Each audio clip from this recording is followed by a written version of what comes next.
Olá, alunos da terceira série do ensino médio. Estamos de volta para mais uma aula de Geografia. Eu sou o professor Ilbson do Nascimento, do componente de Geografia, e eu vou dar continuidade às nossas atividades. Vamos verificar o objeto de conhecimento da nossa aula. Estamos na aula de número 11 e ela tem como objeto de conhecimento relações de apropriação e transformação da natureza pelas diferentes sociedades humanas ao longo do tempo, compreensão de cultura como conjunto de tudo aquilo que o homem constrói, modificando e causando impactos econômicos e socioambientais, em âmbito local, regional, nacional e global. Proposição de práticas sustentáveis com consciência e ética socioambiental. Detalhamento desse objeto de conhecimento. Os ciclos hidrológicos na Amazônia e o comportamento do homem frente às enchentes e vazantes. Agora que vocês já sabem o objeto de conhecimento, vamos ao conteúdo da nossa aula.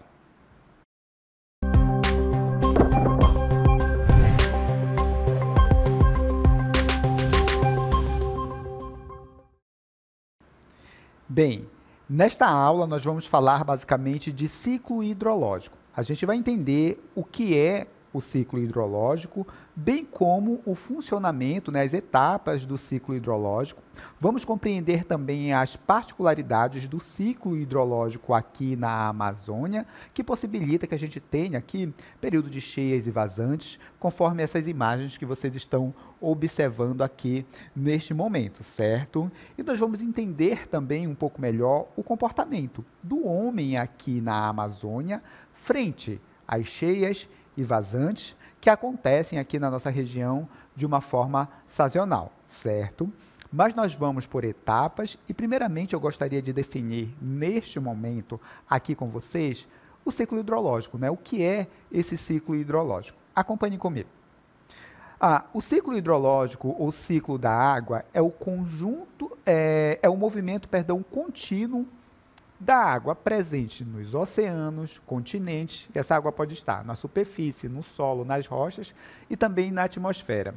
Esse movimento, ele é alimentado pela força da gravidade, certo? E pela energia solar. Daqui a pouco a gente vai entender um pouco como isso funciona, certo? Provocando ali a evaporação dessas águas superficiais, por exemplo, a evapotranspiração da vegetação, também, certo?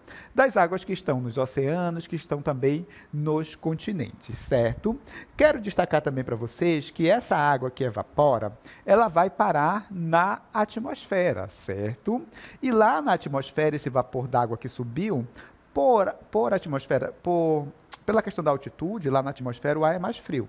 E aí esse vapor d'água vai condensar, se transformar novamente em água, em gotículas de água, formar ali as nuvens. E quando essas nuvens se formam, a gente tem ali as precipitações.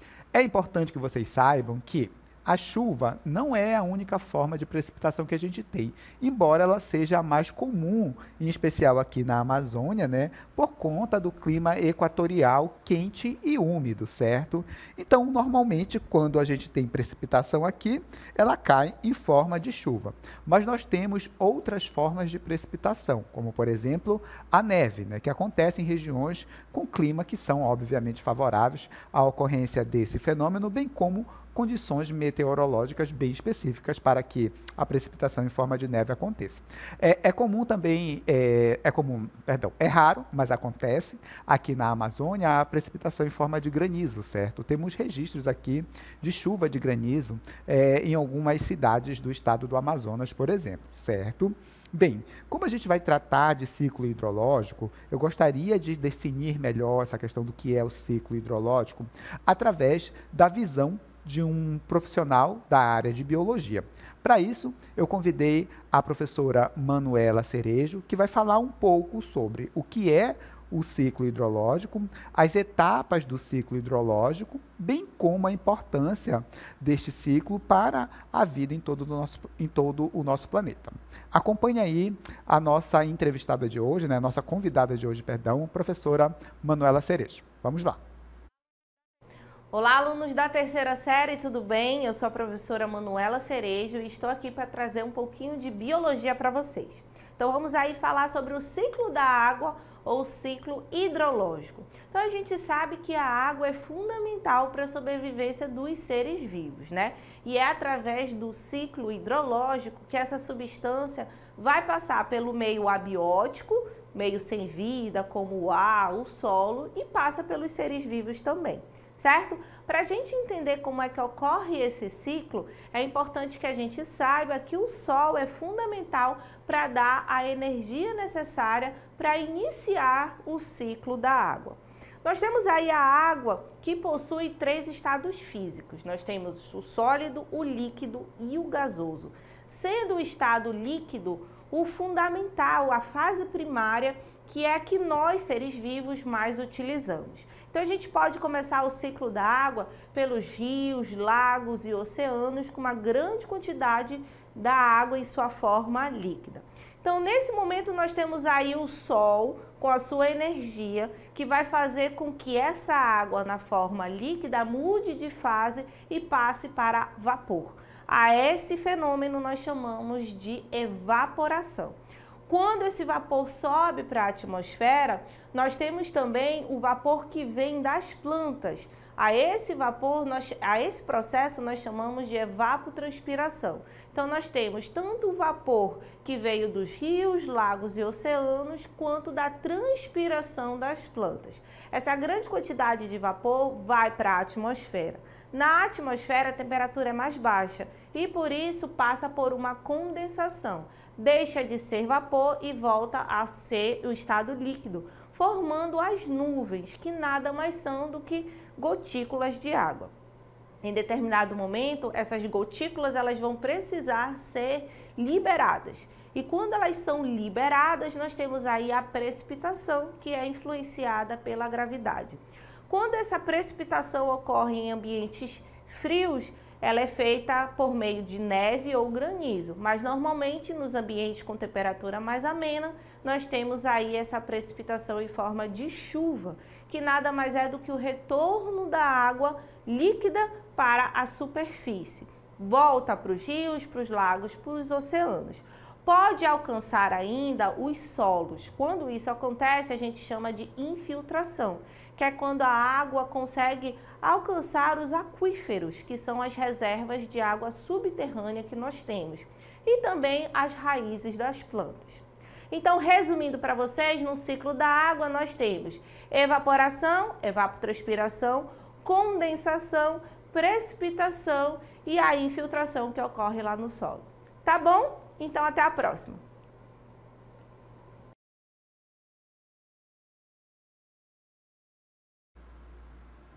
Professora Manuela, muito obrigado pela participação aqui na nossa aula, obrigado pela contribuição. Professora Manuela finalizou ali com as etapas do ciclo hidrológico e é isso que eu quero destacar, enfatizar aqui com vocês. Para fins didáticos, eu vou aqui organizar o ciclo hidrológico em 4 etapas, certo? A gente tem a etapa de evaporação. O que acontece nessa etapa de evaporação, professor? A gente tem a água aqui na superfície, tá certo? Nos rios, nos lagos, nos oceanos. A gente tem também a água que está contida no solo, nas rochas, por exemplo, certo? E temos também água na vegetação, na floresta, por exemplo, certo? Bem, a gente recebe radiação solar, essa radiação vem em direção ao nosso planeta, parte dela nem entra na nossa atmosfera, é refletida, mas uma parte significativa entra na atmosfera e atinge os corpos que estão na superfície. Que corpos são esses, professor? A água, a floresta, os oceanos, de uma forma geral, os rios, as montanhas, o relevo, certo? Esses são os corpos que estão aqui. Esses corpos absorvem essa radiação e transformam essa radiação em energia infravermelha que vai gerar ali o calor, certo? É esse calor que vai fazer com que a água dos rios, dos oceanos, por exemplo, evapore. Tá certo? E também é esse calor que vai fazer com que a água contida na vegetação, por exemplo, acabe evapotranspirando, certo? Esse vapor d'água, por ser mais leve, né? E aí a gente precisa entender um pouquinho de física. Quando a gente aquece, né, as moléculas ficam mais agitadas, mais afastadas uma das outras, certo? E isso torna, obviamente, essa substância mais leve. E aí ela acaba, obviamente, subindo ali para, no caso do vapor d'água, para a camada mais baixa da atmosfera, que é a troposfera, onde acontecem todos os fenômenos meteorológicos, a chuva, por exemplo, certo? Esse ar quente que subiu vai parar lá na atmosfera, que é mais fria, certo? Então, esse vapor d'água que subiu vai condensar, certo? Vai se transformar em água novamente, e aí a gente tem a formação das gotículas de água que dão origem às nuvens, e é essa água que, por ação da gravidade, né, ela vai precipitar novamente. Essa precipitação, como eu já disse anteriormente, pode acontecer de diversas formas. Na forma de chuva, também na forma de neve, por exemplo, de granizo, certo? Essa água, ela volta, ela cai, volta para a superfície, né, atinge aqui os oceanos, os rios, ela pode atingir a área continental. E aí toda essa água que cai no continente, ela é drenada pelas bacias hidrográficas, certo? E vai parar novamente nos rios, nos oceanos. Parte dessa água, ela infiltra, ela pode atingir o solo e infiltrar, percolar, chegando aos lençóis freáticos, aos aquíferos, por exemplo, certo? Professor, não deu para eu compreender muito bem essa dinâmica das etapas do ciclo hidrológico. Eu tenho aqui uma animação que ilustra muito bem essa etapa que eu acabei de descrever para vocês. Acompanhem comigo. Olha só, a gente tem a evaporação das águas superficiais, dos oceanos, dos rios, por exemplo, a evapotranspiração da vegetação também, da floresta, das árvores de uma forma geral. Esse vapor d'água sobe para a atmosfera terrestre, certo? Lá ele condensa e formam as nuvens de chuva. Essa chuva cai, não é isso? E aí atinge a superfície. Essa água é drenada pelas bacias hidrográficas, certo? Parte também dessa água acaba infiltrando e chegando ali aos rios subterrâneos, aos aquíferos, dentre outros, certo? Deu para vocês compreenderem como funciona o ciclo hidrológico a partir dessa animação? Espero que sim. A gente vai dar continuidade e agora eu quero verificar com vocês aqui as características do ciclo hidrológico aqui na Amazônia. A gente tem algumas particularidades que eu quero pontuar aqui com vocês. Acompanhem comigo.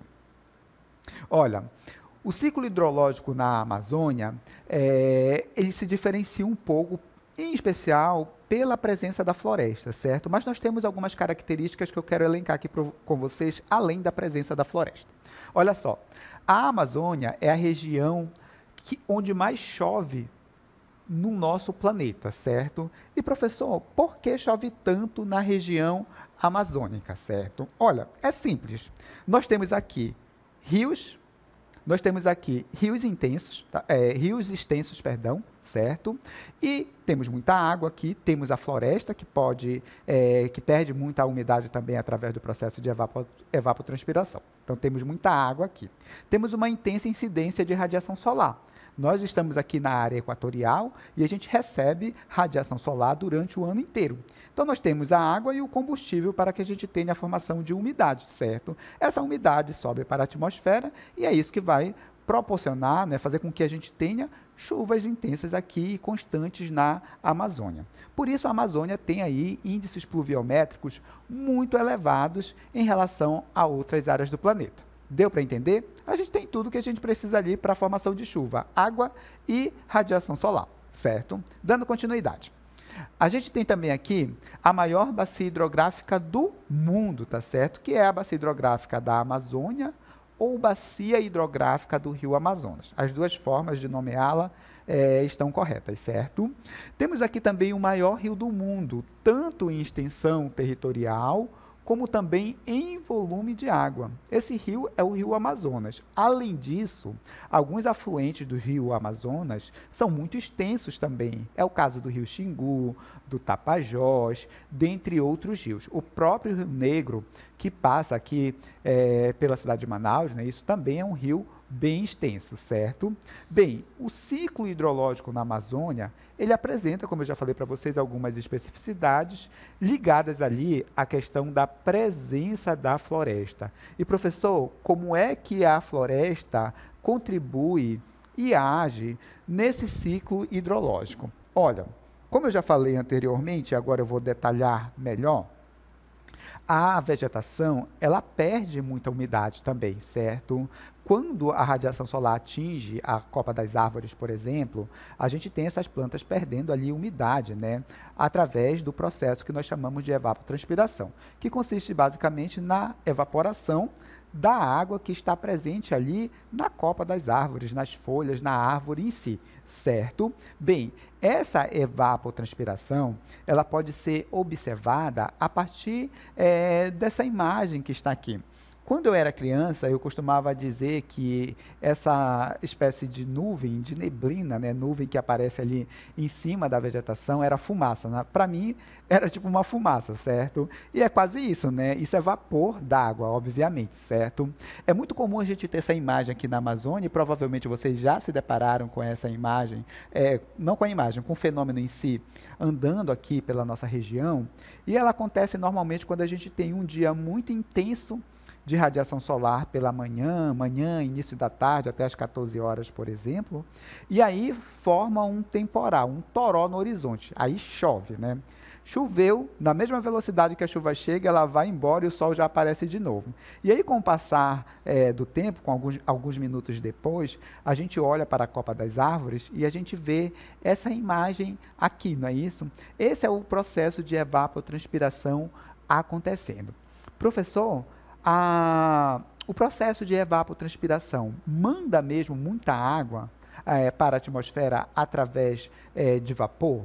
Com certeza, tá, turma? E eu tenho alguns dados que vão deixar vocês assim surpresos com a quantidade de água que é gerada a partir do processo da evapotranspiração. Acompanhem comigo.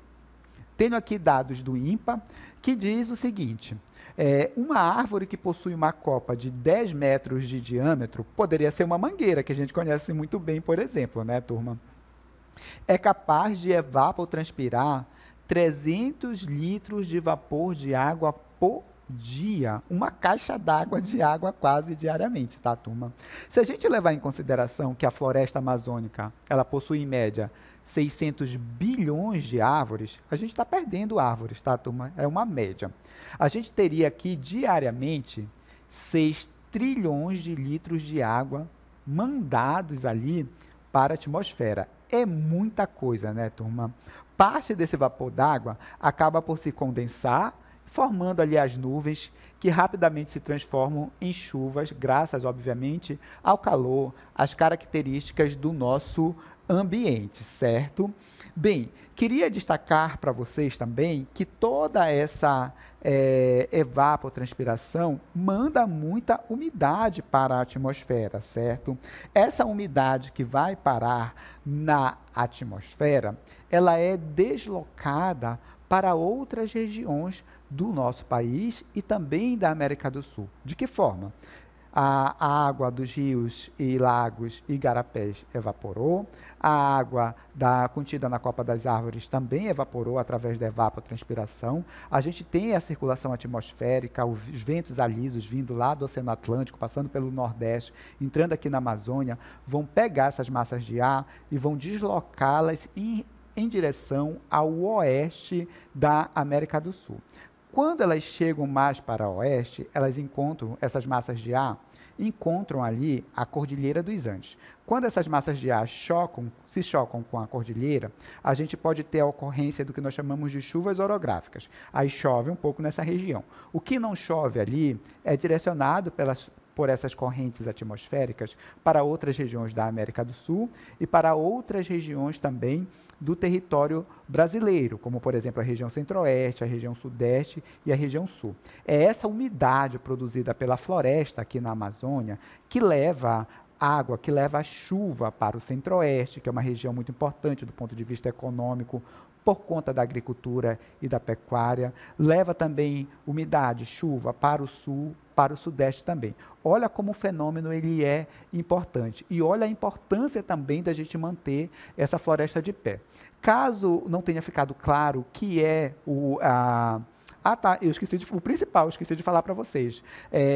Esse processo de deslocamento da água pela atmosfera terrestre, né, nós chamamos de rios voadores. É como se nós tivéssemos rios sobre as nossas cabeças, circulando nesse momento, certo? Bem, caso isso não tenha ficado claro, né, essa questão dos rios voadores, eu tenho aqui uma animação que eu acho que vai ajudar vocês a compreender esse fenômeno e também entenderem um pouco mais da importância dos rios voadores para a transferência de umidades para outras regiões do nosso país e da América do Sul. Acompanhem comigo.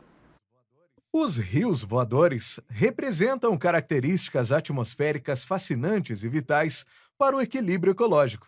Esses rios consistem em correntes de umidade transportadas pelos ventos atmosféricos por longas distâncias, muitas vezes da região amazônica para outras partes do continente. Esse transporte de vapor d'água desempenha um papel crucial na manutenção dos ecossistemas e no fornecimento de água para diversas regiões. Na Amazônia, a evapotranspiração das árvores libera grandes quantidades de umidade na atmosfera. Essa umidade é, então, levada pelos ventos em altitudes elevadas, formando verdadeiros rios que fluem através da atmosfera. Quando esses rios voadores encontram cadeias montanhosas, como os Andes, na América do Sul, ocorre a chamada chuva orográfica. Esse processo resultou na aquisição da água, alimentando não apenas a Amazônia, mas também influenciando o clima e o fornecimento de água em outras regiões distantes, como a região Centro-Oeste, Sudeste e Sul. A compreensão dos rios voadores é crucial para a conservação dos ecossistemas e a gestão sustentável dos recursos hídricos. Alterações nas condições climáticas, como desmatamento ou mudanças nos padrões de vento, podem afetar significativamente esses fluxos atmosféricos, impactando os ecossistemas e a disponibilidade de água em diferentes partes do continente.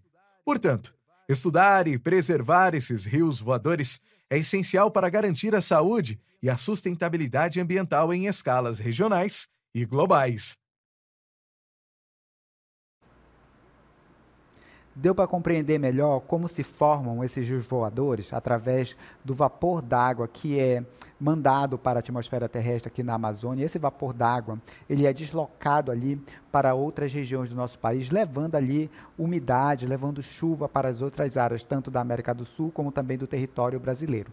Um dado importante, vocês sabiam que essa região onde está o Centro-Oeste e parte do Sudeste é uma região que é muito propícia a ter desertos? Acontece nessa mesma latitude, no continente africano, desertos, na mesma latitude que está parte do Centro-Oeste e Sudeste, né? Acontece também na Oceania, lá no território da Austrália. Então, muito provavelmente, a gente só não tem uma faixa de deserto nessa região entre o Centro-Oeste e o Sudeste por conta dessa umidade que é deslocada da Amazônia para essa área, que inclusive é de fundamental importância para a agricultura e pecuária desenvolvida ali e para também para o ecossistema ali do Pantanal, certo? Então já viram que é muito importante a gente manter ali a floresta de pé para que a gente tenha essa circulação atmosférica. Mas eu tenho outros pontos que ressaltam ali a importância desses rios voadores. Acompanhem comigo.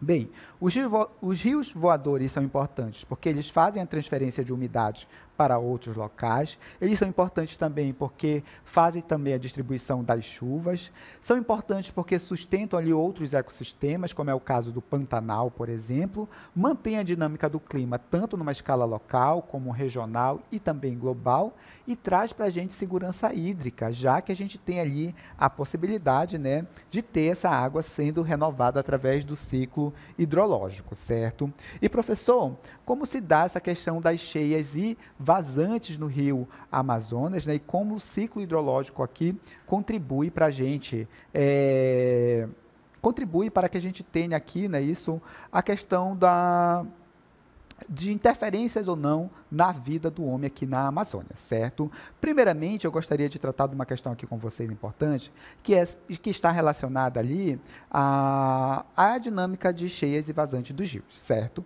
Bem, normalmente os rios aqui na Amazônia, eles tendem a encher num período que a gente chama de período de cheia, e a gente tem um período também de vazante. Apresento para vocês qual é esse período, embora a gente já conheça do ponto de vista prático. Vamos lá. Olha só. Entre o mês de junho até novembro, a gente tem a chamada vazante, a seca dos nossos rios, certo? A gente tem a redução do volume de água no leito do rio. Isso acontece porque os nossos rios, a maioria deles, tem regime pluvial. A gente depende, a água do rio depende das chuvas, certo? Como as chuvas diminuem nessa época, o nível de água no rio ele tende a descer. De dezembro a maio, a gente tem o período de cheias, quando o nível da água no rio ele acaba subindo, coincidindo ali, é claro, com o período chuvoso, certo?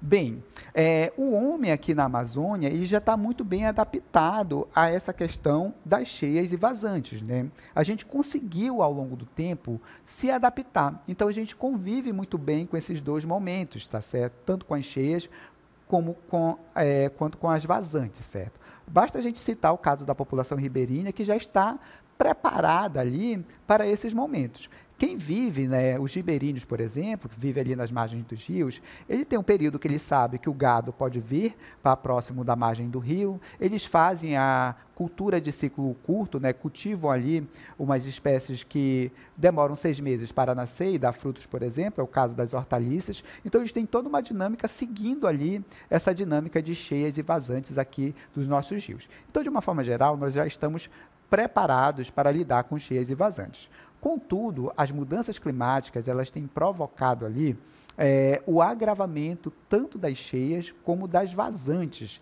aqui na Amazônia.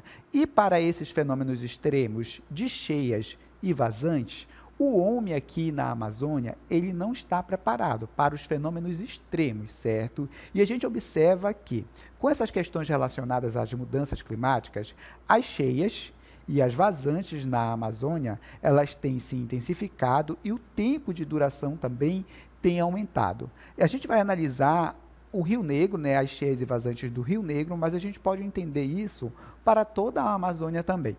Acompanhe comigo. Tenho dado aqui do Porto de Manaus, tá certo? Que faz uma série histórica há mais de um século, ou há quase um século. E aí a gente tem as maiores cheias do Rio Negro, certo? Tivemos uma grande cheia em 2009, o Rio Negro atingiu 29,77 metros de cota. Em 2012, nós tivemos uma outra grande cheia aqui no Rio Negro, e o Rio Negro atingiu uma cota de 29,97 metros. E em 2021, o Rio Negro atingiu de cota mais de 30 metros. Percebam que está aumentando, a intensidade das cheias aqui na região. Nos últimos 12 anos, nós tivemos cheias extremas em 2012, 13, 14, 15, 17, 19 e também 21, certo? Bem, e as maiores secas, professor? Nós tivemos aqui nos últimos anos, nos últimos 2 anos em especial, secas bem severas pela região, mas as maiores estão registradas aqui. Em 1906, o Rio Negro atingiu cota de 14,20 metros. Em 2010, o Rio Negro atingiu cota de 13,63 metros.